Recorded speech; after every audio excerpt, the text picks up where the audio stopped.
What's up, guys? This is your boy D Car Tracker here. So we're here to make another episode about the Maserati Ghibli battery. As you all know, this is the battery that I had in my Maserati, and for some reason, so the battery stopped working, and it's been in the car for several years, at least 3 years, no, 2.5 years, I would say. I guess it was time for a replacement. So for all of you who are trying to figure out what kind of battery does the Maserati take, like the actual genuine battery, it's this one over here. So there's a few more informations about it. So as you can see here, it says it's an L5 800 flooded. Someone told me, why would you put a non-AGM battery in a car that requires AGM battery? Obviously when it says flooded here, so I'm guessing it's because there's fluid in it.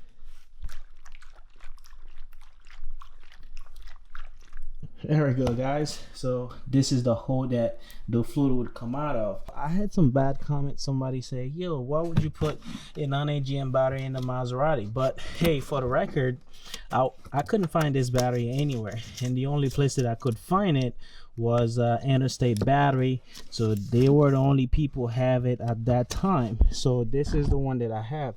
It's the MTX 49/H8 batteries. So someone say it's not an AGM battery, so let's find out. So this is a battery that I've actually purchased for the car. As you can see here, the guy that posted a comment stating that this battery was not an AGM battery and you should not be putting AGM, which is a non-AGM battery, in a car that requires to have AGM battery.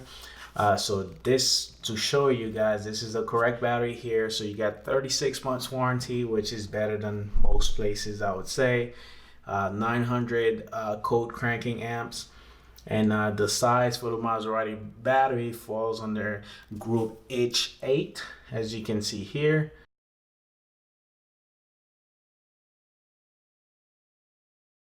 Or made, whatever it is. So it's a AGM pretty much.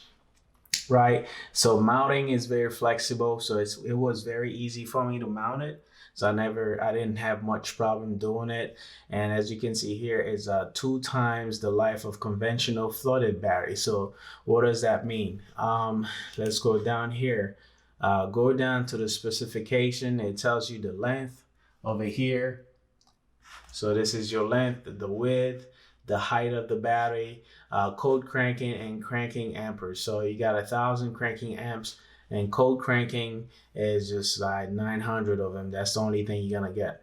All right, but sometime you might get more, but this is based on certain studies that they've done, so they realize this is all you can get from there. This is the non-AGM battery. As you can see, the cover looks a little bit different, and it still falls under the same category, the 49HH, which is the same battery size range for the Maserati Ghibli. But the only thing difference about it is that you get only 30 months warranty versus 36 months.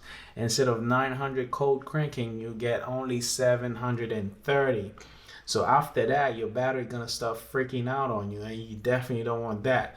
And it's saying here, our best flooded non-AGM battery. I showed you a video showing you the battery that was in the Maserati. It says L5H8, something like that, flooded batteries, and on there, on the logo.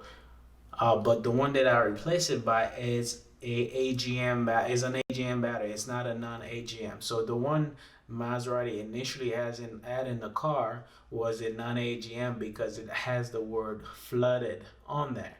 So the one that I have on there right now is this one here. It's a AGM battery. So when I was carrying this battery, it has just enough fluid in it to keep every cell active. But the non-AGM battery, as soon as you touch it, you shake it, you can hear the fluid moving a lot more than you would if you were to shake an AGM battery. So that's really the major difference between the two. The non-AGM versus AGM battery for the Maserati. It's not really about, it's all about affordability. What this is here. So the non-AGM is your cheaper version of the battery, which is $185.95. plus taxes, you're looking at probably $195 for the battery, and it's gonna be flooded. And the AGM version of it is $232.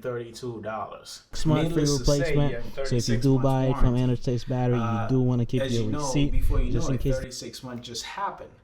But at the same time, you know, if anything gonna go wrong with the battery, it most likely gonna happen within the first 4 years. So this is why you get 36 months. So if this ever giving you any problem, you getting the low voltage issue on there, all you gotta do is take it back to Interstate. They should replace it for you. So there's my story for the AGM versus non-AGM battery, guys. So see you later.